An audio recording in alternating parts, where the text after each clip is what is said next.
Welcome back to another episode of Savor Food and Body. And Chef Shannon is joining us today to talk about all things baking. It is during the holiday season, of which most of us are doing lots of baking. But honestly, what we're going to talk about today could apply to baking any time of year, especially if you start getting a little anxious that you're having too many carbs or too much sugar or too much of this or too much of that.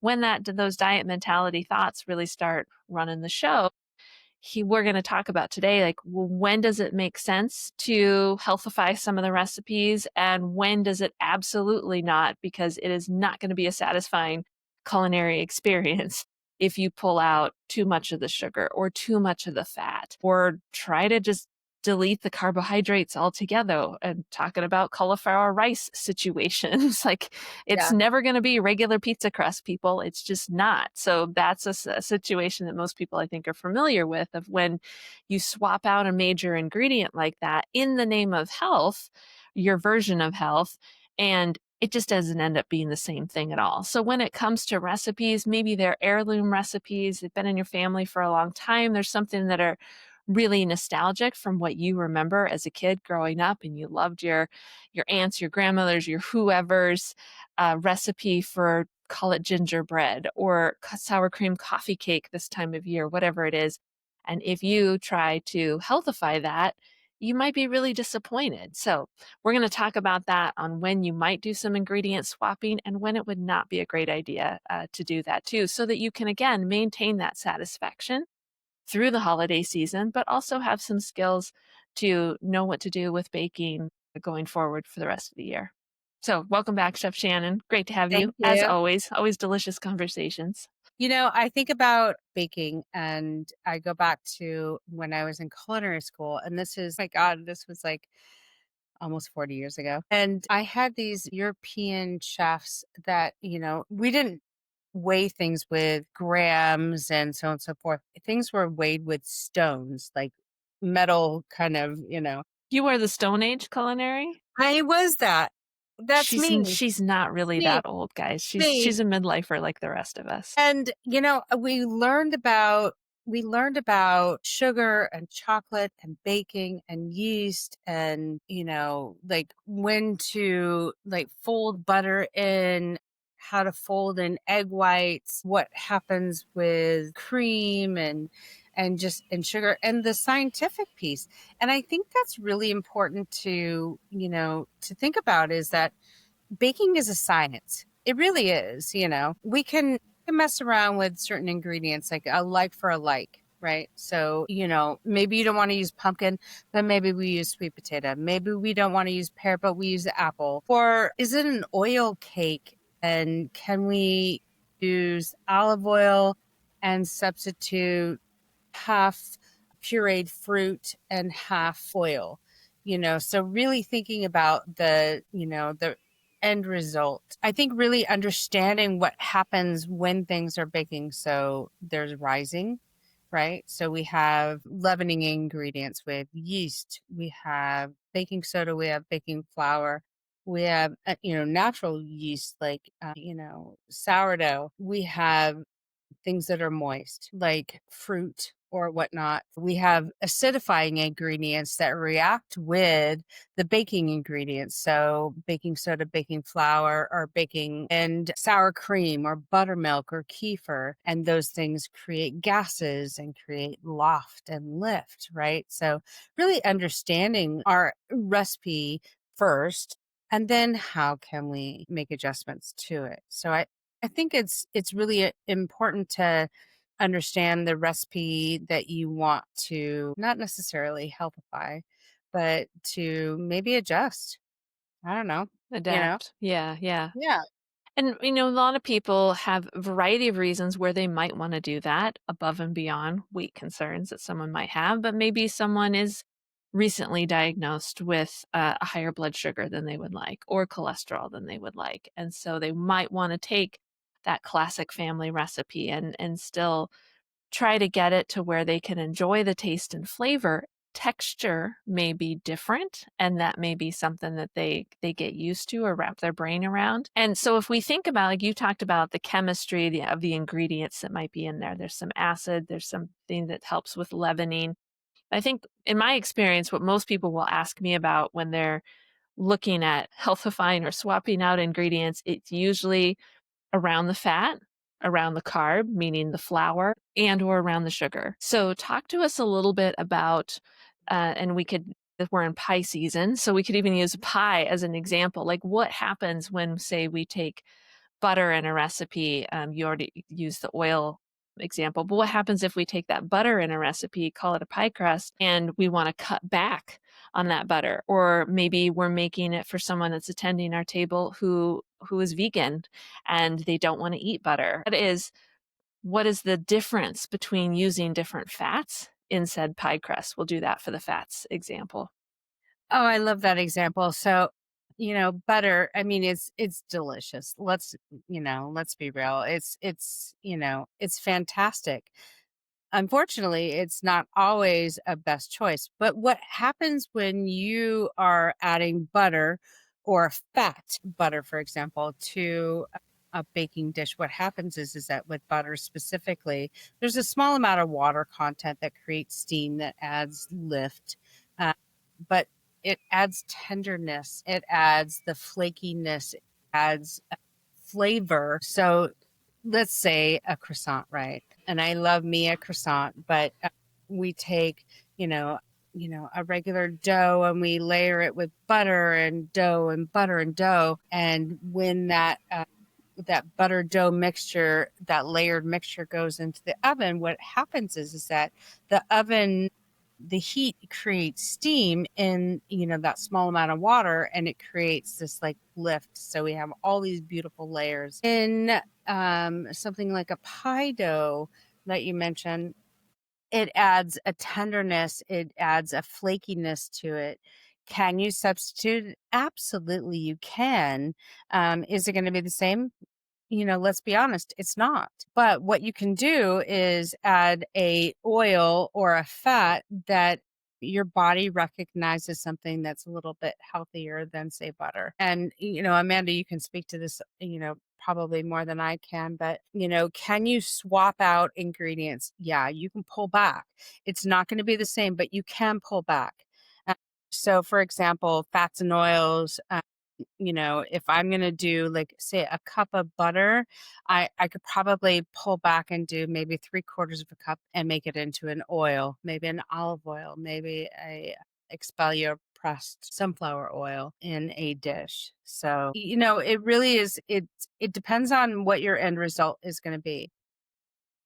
Do you wanna healthify it? You can. Is it gonna be satisfying? Maybe, but there are tips and tricks which we can, So if we go back to that butter example, the science behind the butter, because there's a little moisture in that, but it's also a solid fat at room temperature, which is right? going to give some, as I learned it, some plasticity, you might say, to Yeah. that pie crust, in addition to that flakiness, because the moisture is happening in the oven, the steam is happening in the oven, creating those layers. If you use something like an olive oil, trying to reduce the saturated fat in the recipe, but that olive oil, one, it's liquid at room temperature, so it doesn't have that plasticityness to it as a solid fat would do, and it's not going to give off any steam. So we're more likely to have more of a, we're not going to have the flakes, right, in a pie crust. Right. It's going to be Yeah, more dense, right? yeah, totally. I think the thing also to think about is what happens when you work with flour. Like if I add moisture to flour, I'm gonna and I'm working with it, I'm gonna create gluten. And the more I work with the gluten, creating structure. And so it's going to be like, it's structured, like it's tough. It has, it's fibrous. It doesn't give me the flakiness that I'm looking for in a baked tender product. So the more I overwork it, or the more I think about adding moisture to flour, I'm going to create gluten, and I'm not going to be able to create that kind of tender, lofty, like just sweet, like lovely, baked product that I think about when I think of a croissant versus, I'm adding, I'm healthifying it, Like a quick bread, like a croissant Yeah. versus a bran muffin. Let's just Oh say my those gosh. two. Yeah, Both are delicious, but both they are both delicious. have very dramatic different tastes and textures Yeah. because of the science behind them. Yes. Yes.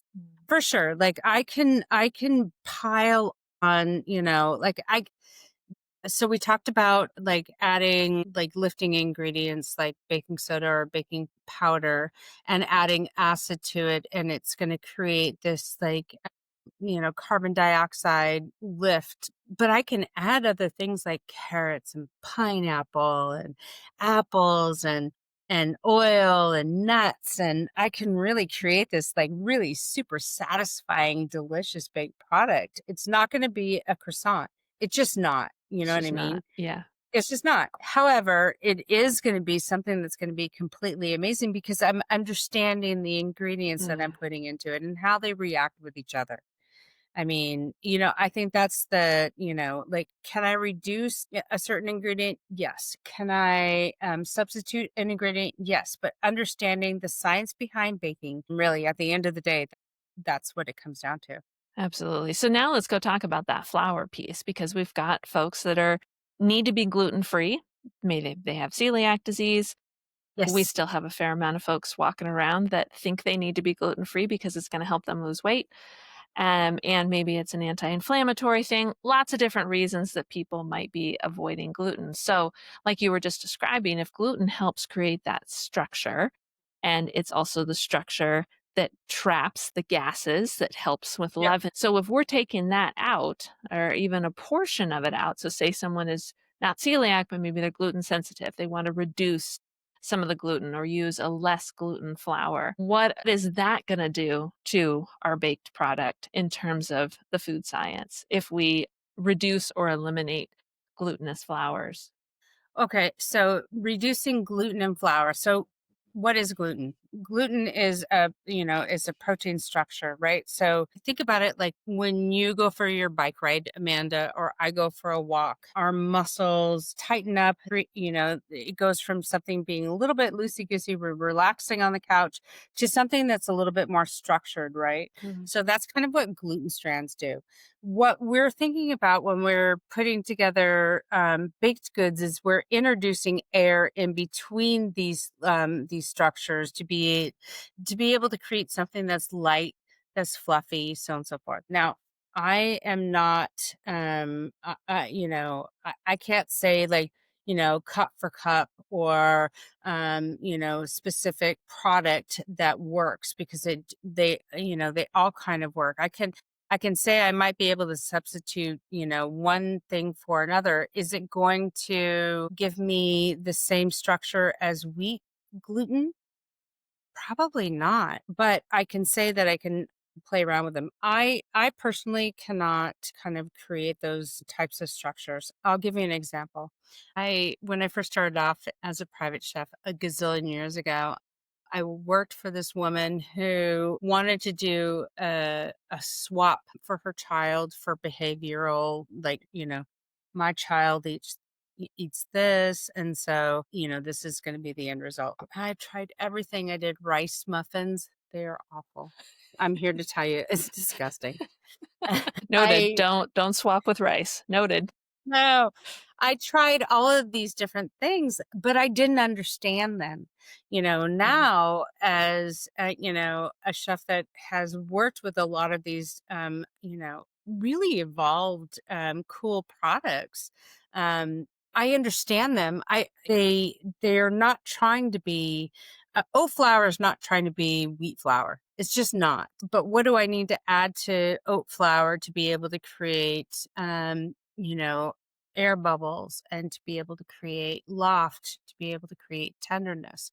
Really understanding, one for one. I don't know about you, but Yeah, I've played with oat flour as well as brown rice flour. And I have done some swapping pretty much one to one with the brown rice. It is not going to be the same product. But what I have learned is then I need to look at the other ingredients in the recipe and may need to make sure there's enough binding capacity, making yes. sure that if there's one egg normally in the recipe, but I'm trading out that binding from the gluten from a wheat flour and I'm trading it with a brown rice flour. then I might need to add 2 eggs for the binding capacity, or adding in some flax seeds soaked in water or something like that, or some nut butter. I Yeah. need to stick it together. So that's one thing that I look at in a recipe. But then to your point too, I look at, well, what is the leavening agent? If there isn't much leavening because the recipe is expecting the gluten to do as much of the leavening as possible with maybe a little bit of acid in there, Mhm. then maybe do I need to adjust? And this gets a little technical, and I'm generally not super successful at it. I just put up with, I'm going to get a more dense product and I'm good with that, but I'm expecting that. So I am not worried about it. But that would be another area that I would steer people to paying attention to. If you're going to not have that structure there from the gluten that is helping with the leavening, then you might also need to look at the baking powder, baking soda, to some sort of acid, vinegar, something like that in there, as well. So those are the 2 areas that I look at. You correct me if I'm wrong on that, but I pay attention to that if I'm gonna do a swap, especially a one-to-one, whether that's with brown rice flour or oat flour. More commonly, to be honest, if I'm not baking for someone who is celiac and cannot have any gluten at all, I'll bring in like a spelt flour or something like that that's lower gluten, but it's still going to give me some structure, and blend that in with a regular wheat flour or all-purpose flour or something like that. That's kind of, I used to super healthify recipes, so I didn't mention that before at the beginning of the recipe, but yeah, I was one of those people that was making everything super twigs and seeds and dirt clods and all of that, like stay away from the gluten, stay away, not because I had a medical necessity, it's because I was just in that Yeah. orthorexia head space, like lots of diet food rules Yeah. many, many years ago. So I mean, in a way, it gave me a good education on what works and what doesn't work. But at the same time, I had a lot of hockey puck type baked goods, and Yeah. people did not want to come to my table at the holiday, or they were very cautious around Amanda's baked goods.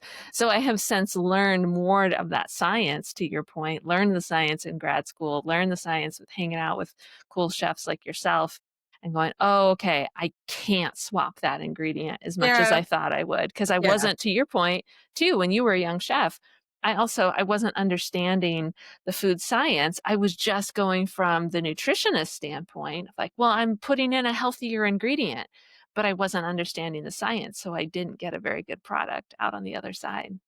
Yeah.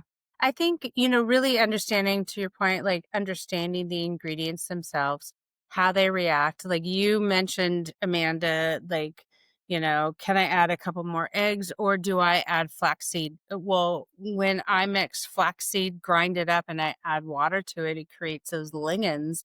It creates that texture to be able to trap in that air to be able to give it that loft. So, really understanding the ingredients. And I mean, there's a whole rabbit hole you can go down when it comes to healthifying if you need to, use that word, but really, I think more or less understanding the ingredients. Like, Mhm.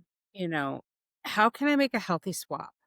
Can I replace 30 to 50% of the flour by adding in nut flours? Can I add in, sugar, like granulated sugar, and add an invert sugar and maybe reduce the amount of egg or liquid that I'm adding. Maybe I'm adding oil as a swap for butter, but what is my end result going to be? Because we know that butter solidifies as it sits. Mhm.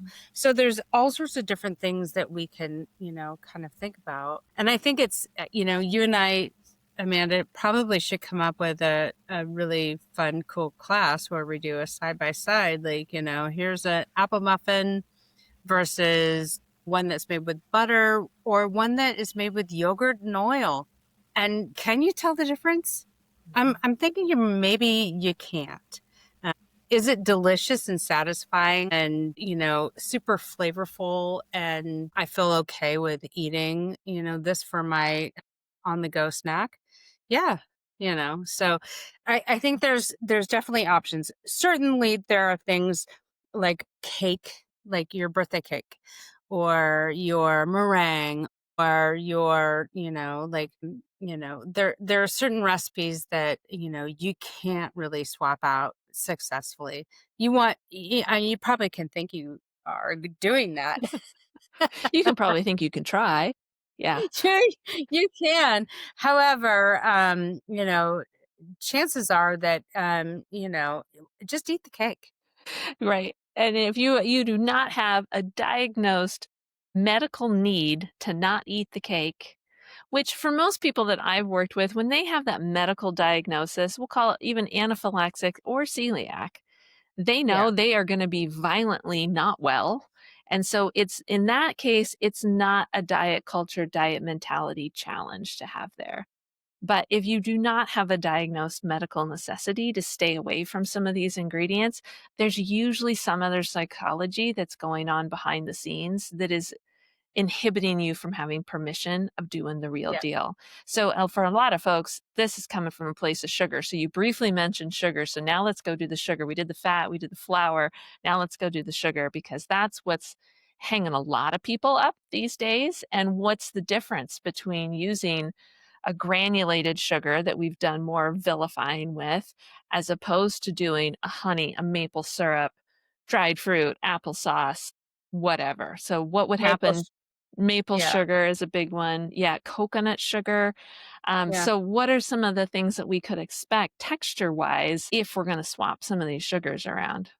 So I think when you think about sugar, granulated sugar, we think about how it reacts with food. We know that at a certain temperature, it caramelizes, it becomes a certain flavor profile. And we know that when we cream butter and sugar together, we get this light, fluffy structure. Can I do a one for one brown sugar to white sugar? Possibly. However, brown sugar has invert sugar like maple or not maple, like a molasses kind of component to it. It has an acid to it, so it might react differently in my baked goods. These are all things to take into consideration. Am I doing a batter, like a batter cake? So a muffin, a quick bread, that type of thing where I can really mess around with the sugars. Absolutely. Can I cut it back? Maybe even three quarters of the case. So, for example, I make a quick bread. It's got yogurt, fruit, and I add whole grain flour to it. And the original recipe, I think, calls for like 3 cups of sugar.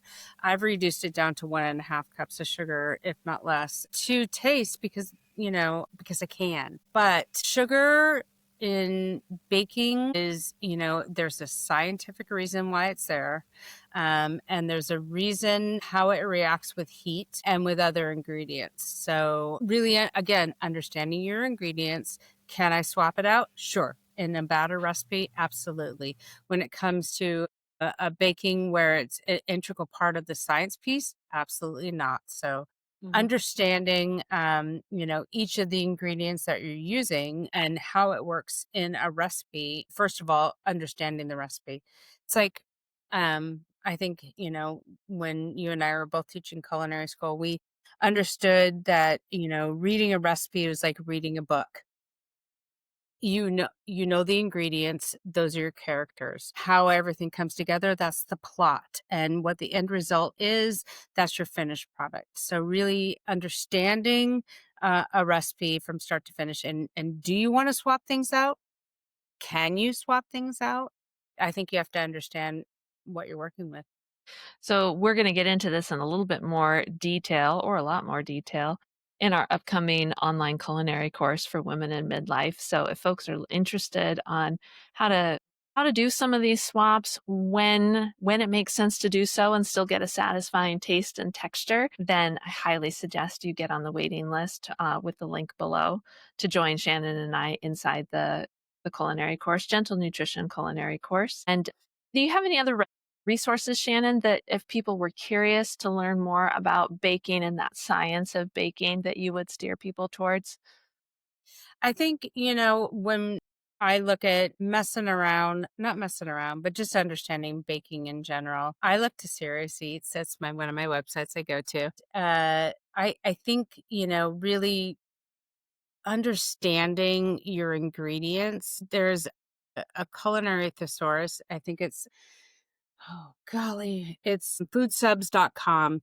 Yeah. is it's a cook's thesaurus, and it talks about the ingredients itself and how they what it is, so if it's baking soda, baking powder, or coconut sugar, understanding what the ingredient is, and then you can delve in a little bit deeply into, like, how do I use this ingredient. But I think, to your point, Amanda, and I'm super stoked to be able to bring this together as our culinary nutrition, our gentle nutrition course that we have coming up. So I'm Yeah. really excited about that. And again, that'll be, for people that want to whip together some breakfast muffins on a Wednesday night. And so it's not super technical, but will help folks understand the what, the why, and the how of what's in baked recipes. And then they'll have a little bit more freedom to swap as they would like, but they'll understand the why behind what they're doing. So again, if you guys want to get on the waiting list for that, the link is below. And as always, you can head to alpinenutrition.org, hit the contact button at the top,